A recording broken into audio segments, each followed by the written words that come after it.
Kilo মাছ কেটে দিও তো সুন্দর দেখে, দেখো সুন্দর দেখে 1 কিলো মাছ কেটে দিও।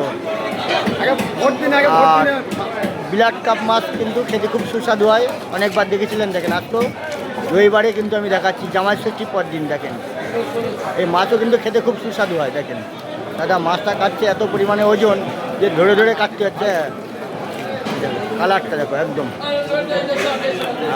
কালার দেখো তো একদম জবরদস্ত কালার। নাও কাটো, সুন্দর করে কাটো। ঘোরা দেখি, হ্যাঁ ভালো মাছ, ভালো মাছ।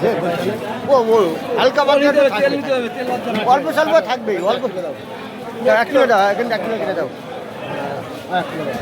তাই পুরো মাছ দেখো, সুন্দর দেখে 1 কিলো মাছ কেটে দিও তো। দাদা কিন্তু তখন মাছটা কাটছে, দেখতে পাচ্ছেন বন্ধুরা, সেই 15 কিলো ওজনের ব্ল্যাক কাপ মাছ। দেখেন আর রবিবারে বাজারে, আজকে জামাই ষষ্ঠী পরের দিন রবিবার, দেখেন জামাই খাবে মাছ, বাজারে কিন্তু সেরা মাছ। দেখেন চাপা কত হলো, বড় সাইজের মাছ নাও, হবে সুন্দর মাছ। কাটিং করো, কাটিং করো, কাটা কাটো। দেখো মাছের কোয়ালিটি দেখো, সুন্দর কোয়ালিটি, সুন্দর কালার, একদম তাজা মাছ।